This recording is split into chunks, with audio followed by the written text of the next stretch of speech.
Hello and welcome to Daf Yomi.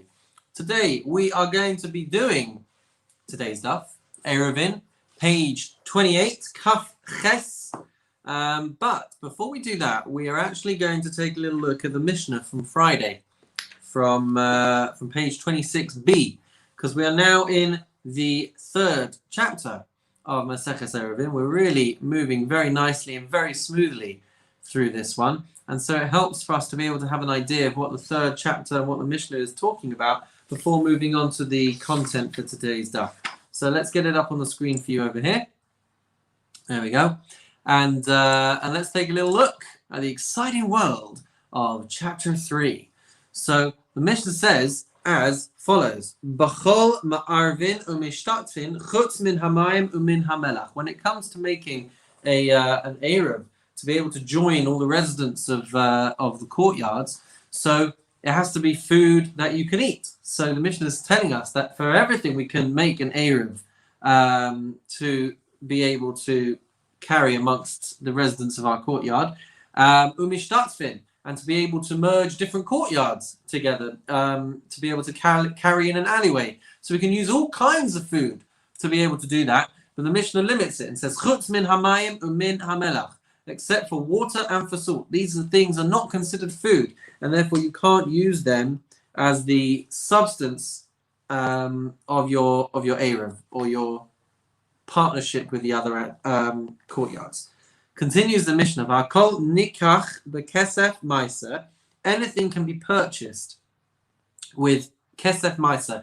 Kesef ma'aser is the money that you use to redeem your Maisa Sheni. So whenever anyone had to offer up the second tithe, Maisa Sheni, you could, instead of taking all that produce to Yerushalayim, you could actually redeem that fruit where you lived, and then the sanctity would be invested in the coins that you use to process the transaction, and those coins would be taken to Jerusalem. And then you would use those coins to buy things in Yerushalayim, which would then have the sanctity of Maisa Sheni.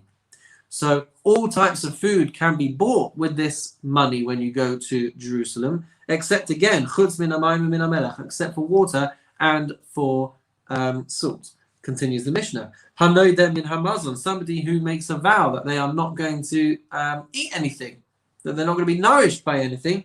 The Mishnah says mutar b'melach u'b'mayim. Then you'd be allowed to still eat salt and have water, because these are not considered mazon. They are not considered to be satiating food products. Continues the Mishnah: Ma'arvin l'nazir b'yayin v'l'Yisrael b'truma. What if you are a nazir, so you are not allowed to drink any wine? Are you allowed to make an eruv with wine, even though you are prohibited to drink it? The Mishnah says, yes, you can, because it's going to be permitted for other people. Even though it might not be permitted for you, it is nonetheless a food item, or an item that is permitted to other people. And similarly, for a Yisrael to use truma. Truma can only be eaten by Kohen, but because it's in principle permitted for other people, therefore a Yisrael can make an Eruv with it. Sumchus Omer, Sumchus says, B'chulin ulakohen b'beis hapras. Sorry. Sumchus says B'chulin. Sumchus says that you can only use, if you are an Israelite, that is, not if you are a Kohen. If you are an Israelite, then you can only use chulin, which is food that does not have any sanctity and is not food that is designated only for Kohanim. So that's the machlekas over there. And finally, the lakohen b'beis hapras. What if you have got a kohen who is in a beit hapras? What is a beit hapras? It is a field where there is a suspect grave, and you're not sure entirely where it is. And so there could be fragments of bone in this field. In theory, a kohen should not be allowed to go into such a field, because they could be contaminated by tumas meis, by ritual impurity from a corpse. So v'lakohen b'beis hapras, what this is telling us is that a kohen would be able to have an eruv techumin, even going through Eruv Techumin, if we recall, is the perimeter that is around a particular town to enable people to move around and move to a greater distance. So for Kohen, this could be established in the Beit HaPras, and that's even though a Kohen would not be necessarily allowed to go into Beit HaPras. This all gets discussed further on in the Gemara. Rabbi Yehuda Omer Afilu Ben HaKvaris. Rabbi Yehuda says you could even establish this Erev Techumin in an actual cemetery. Even though a priest cannot go in there by Torah law because they may become contaminated, nonetheless you're allowed to put an Erev Techumin in. And the Gemara will go on to discuss, because theoretically there's ways of doing it, that if the Kohen is inside a box or inside, some protective airspace, that means that he would not become contaminated. So then he'd be allowed to pass through these locations. So in theory, the point is, anybody could go through this terrain, and therefore you're allowed to put your Erev there. So that's the Mishnah from Friday. And let's catch ourselves up. We're halfway down the page. That's where we're going to start from, because there's 2 dots in the middle, which indicates a new topic. So we are going to start halfway down the page from the 2 dots. With the following words. Amar Rav Yehuda Mishmei de Rav Shmuel Bar Shilas, or Bar Shelas Mishmei de Rav. So Rav Yehuda said in the name of Rav Shmuel Bar Shelas, in the name of Rav. What did he say? He said, Ma'arvin b'papuin u'v'chalag logos u'v'gudganios. He said, you may establish an Erev with cress, I have it translated here, with purslane, and with sweet clover. So these are all types of herbs that you would be allowed to use as your as the food product for your Erev. It says the Gemara though, Avallo b'chazis v'lo b'kafnios, but you would not be allowed to use, translated there as green grain. I have it translated here as lichen, L-I-C-H-E-N, or unripe dates. And I believe these are because these are not good for you. No, maybe not.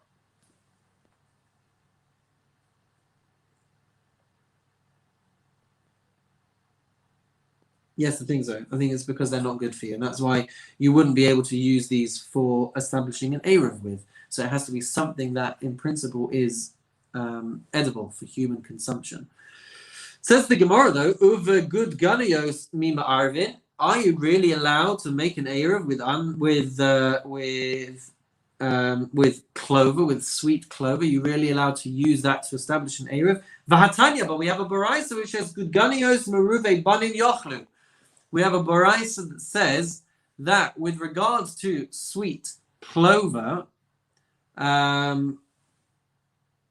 people with very large families would eat this. But those without children, those with small families, with deprived families, they would not eat this this food. It says here on the screen, as it is harmful to one's reproductive capacity. But if it had been hardened into a seed and it was fit to be planted, then even people that had many children would not eat it. So we've just said that it should be allowed, and now we're saying, well, hang on a minute, no one would really eat it, so why would you be able to establish an Erev with it? Answers the Gemara, Targuma, we would interpret this as Ashelo Hukshu Lazera or Merube Banim. We would say that Rav's statement is referring to sweet clover which has not been hardened into seed, and the only people who would be able to establish an Erev with it are people with large families, with a lot of children. And therefore they would be able to eat it, and therefore they'd be able to establish an Erev with it. Or if you want, you can say, you could say that actually we're referring to people without children, because in principle it is fit for people who do have children to be able to use. Says the Gemara, Milot none, but did we not learn that so in support to this point we say, did we not learn that a Nazir would be able to use wine and a Yisrael would be able to use Turuma? Says the Gemara, Alma Afa Gav de la Chazi Lahai, Chazi Lahai. So over there, the principle was because since it's fit for some people, therefore it can be used by these people, even though they can't personally consume it. Hachanami, so too over here with regards to these sweet clovers, afal gav d'lo chazi lahai, even though it's not suitable for the family with no children, chazi lahai, it's fit for a family that does have children, and therefore we're trying to say that that you would be able to use it.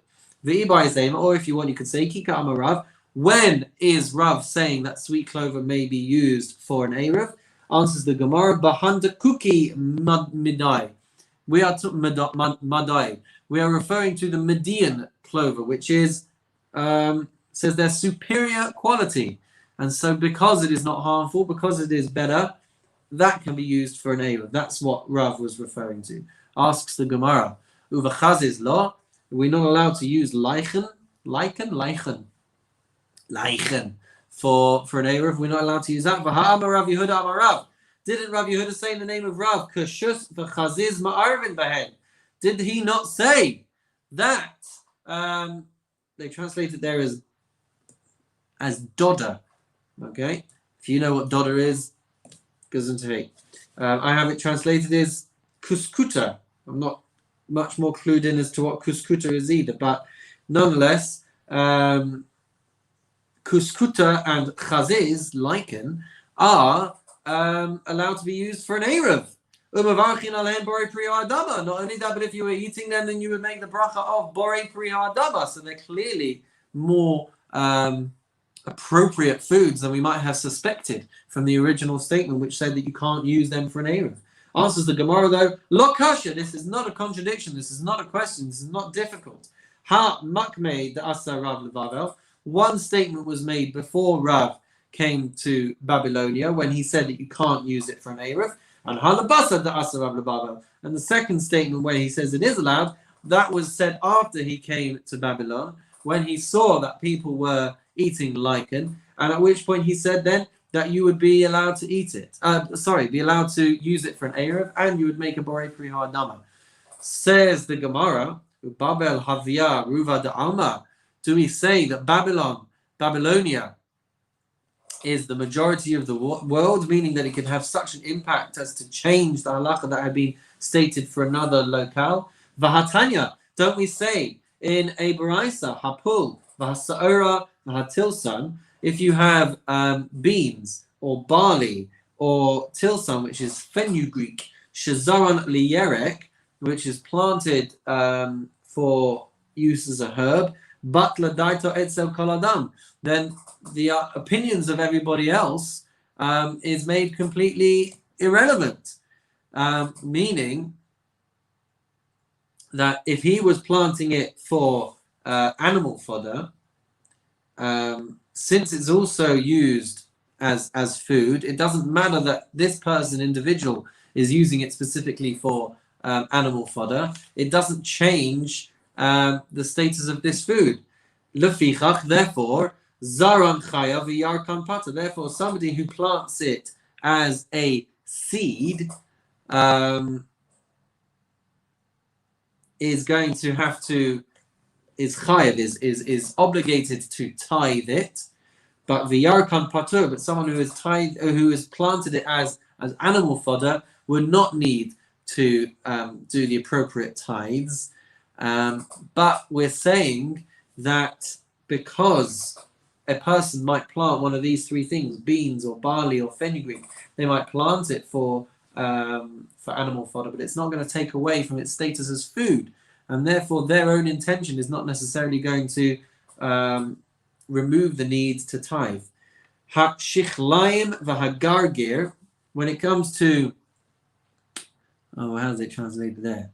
They translate it as cress and arugula. I have it translated as pepperwort and garden rocket. Shazaran layerek, which is planted as to use them as herbs. Says the Mishnah, says the Gemara, misasrin yerek v'zera. Then they are going to be tithed both as herbs and as seeds. Zaran lazera misasrin. So these things are going to have to be tithed both as herbs and as seeds. Zaron lezera, if they are planted as seeds, then misasrin zera vayerek, then they are going to be tithed as seeds and herbs, no matter how they end up being consumed. Asks the Gemara though, or answers the Gemara. Kika Marav. When is Rav saying this? Then that the lichen can be used as an eruv. Answers the Gemara as we turn the page.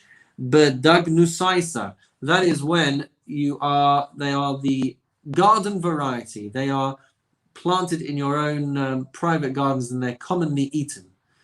Asks the Gemara, Zera Gargir Lamai Chazi. What are Zera Gargir? Arugula seeds or garden rockets?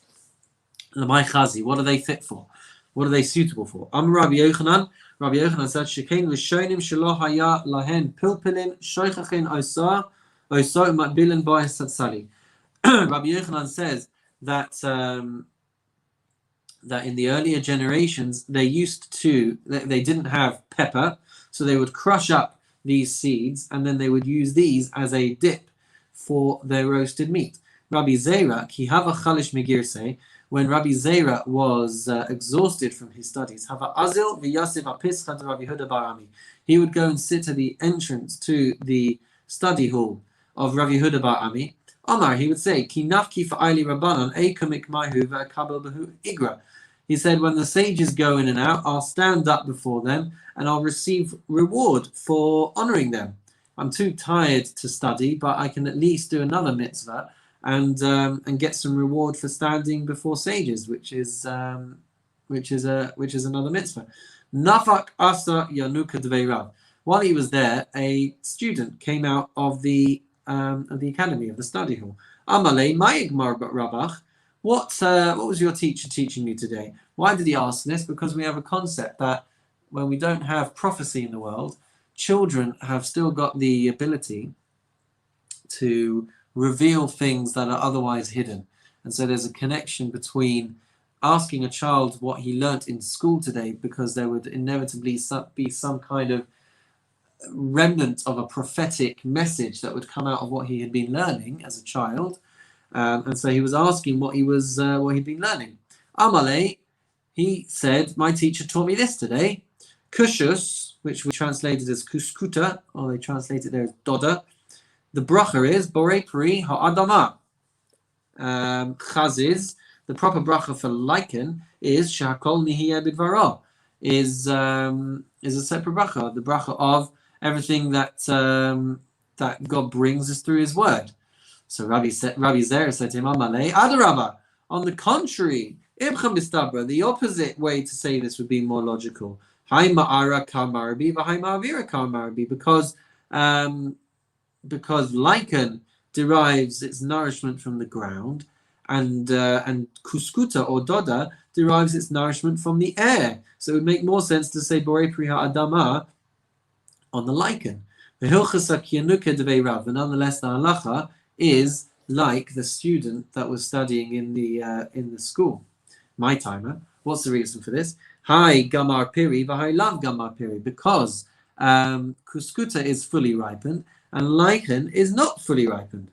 Umay deka amart hai ma'ara karabi v'hai ma'avira karabi, and that which we were saying, that the lichen derives its nourishment from the ground and the kuskuta derives its nourishment from the air. Lohi, this is not the case. Kushus nami ma'ara karabi. Kuskuta also derives its nourishment from the ground, and therefore it should have the bracha of borei pri ha'adama. Da'aka chazina dekatlinan la lehizmasa, because what we find is that when you cut it off from the shrub, umaisa kashusa,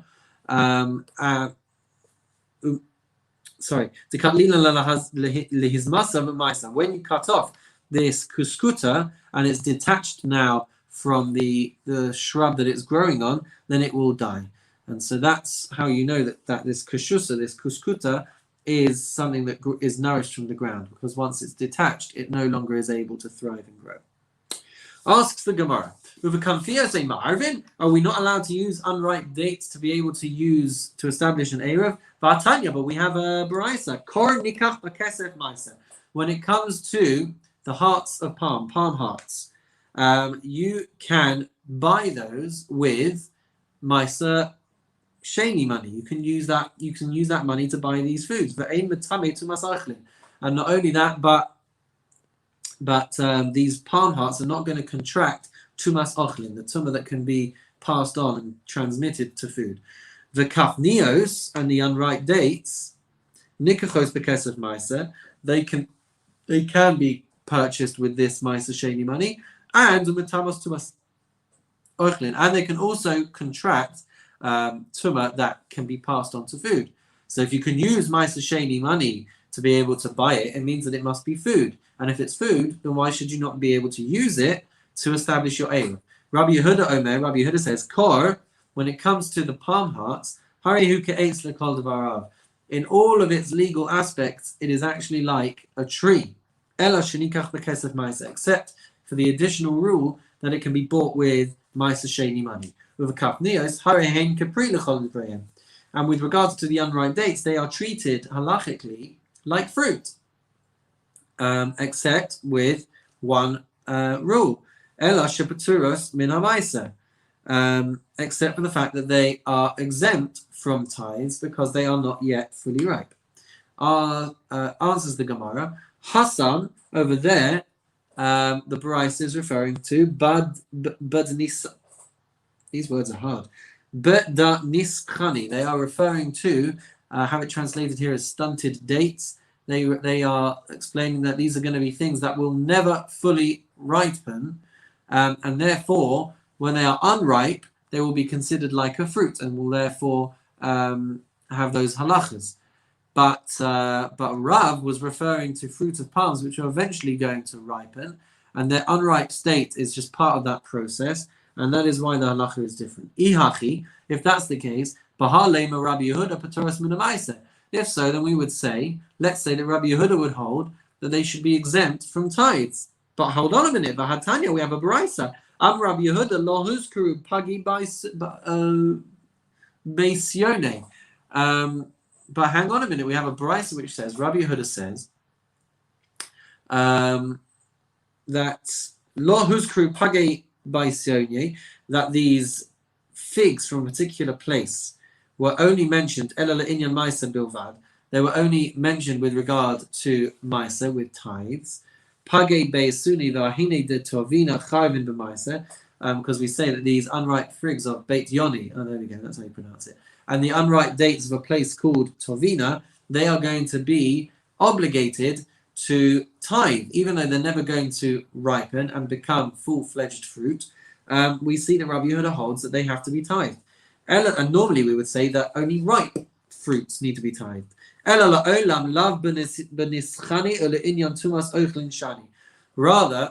what we want to say is that the Baraisa is not referring to fruits that are never going to ripen. However, there's a different rule with regards to the ability to transmit Tumah, like we see from the statement of Rabbi Yochanan, since it is something that can be made sweet and appealing through cooking with fire, so too over here, so too over here with these things, even though they're not going to fully ripen, but they can be edible and sweetened through cooking with fire, and therefore they might have a particular halacha when it comes to being able to tithe it, but when it comes to an eruv, since it is not prepared, it is not in a fit state to be ready to eat without this additional heating up in the cooking in the fire.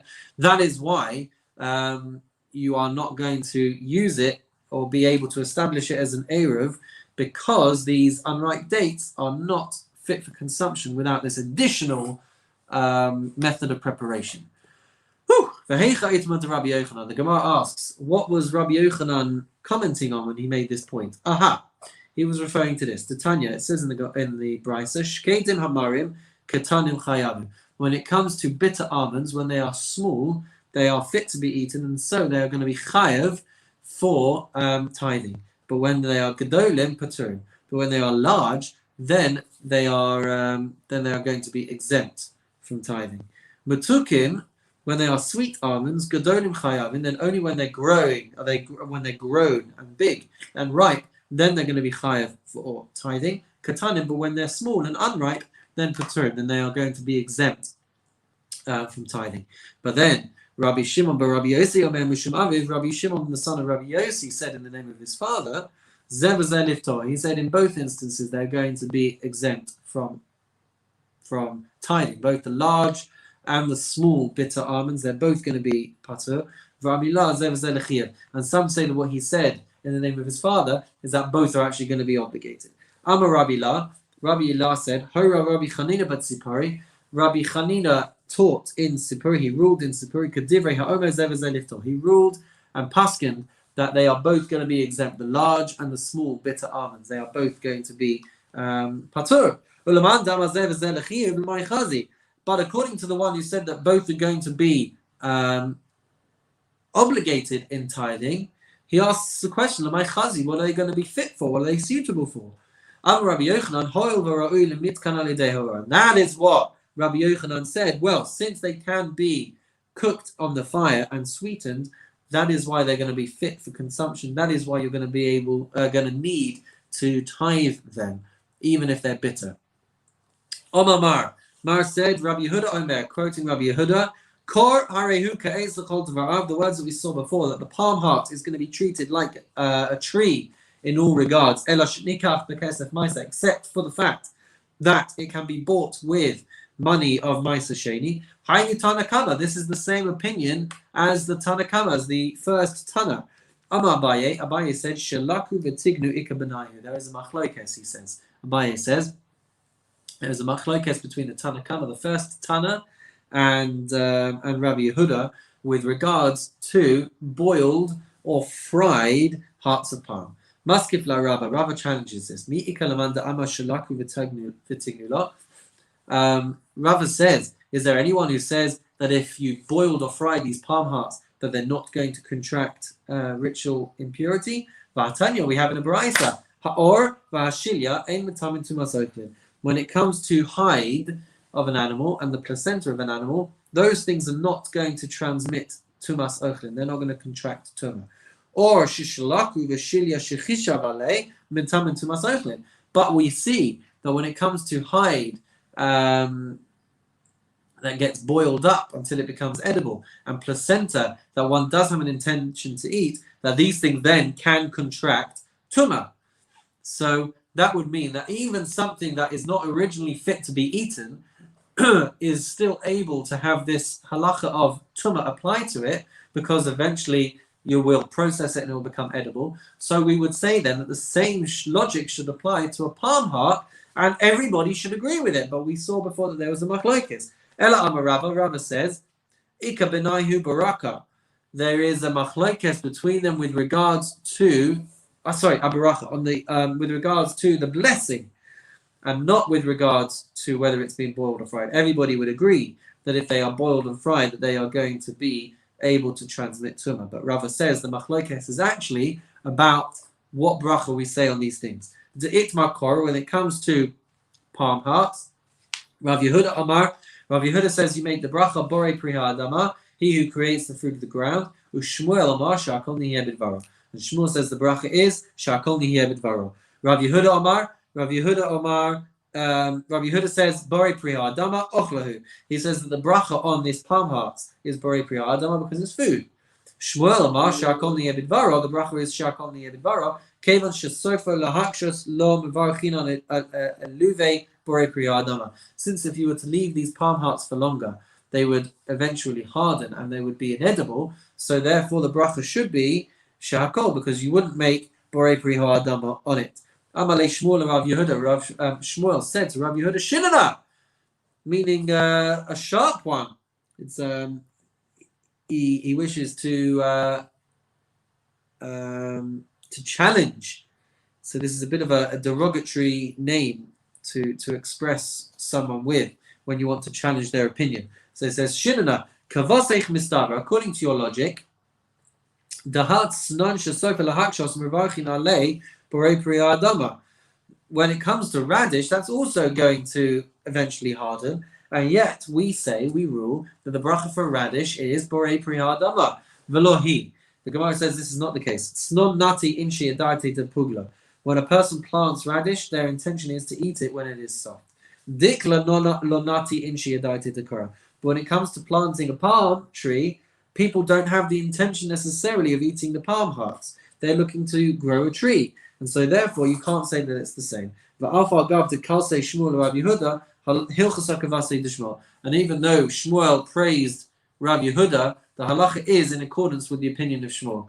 I wish to just make one reflection there. I translated Shinanite the wrong way. It wasn't a term of being derogatory. I'm sorry. It was a word of praise to explain how sharp he is. So even though Shmuel complimented Rav Yehuda, it would seem the halacha is still in accordance with the opinion of Shmuel. And that's all for today. We are going to leave it there at the 2 dots, and otherwise we'll be entering into a new topic, and we'll pick it up again next week. So I hope you have a wonderful and meaningful day. Hatzlacha, best of luck with your learning, and we'll see you all again soon. Take care.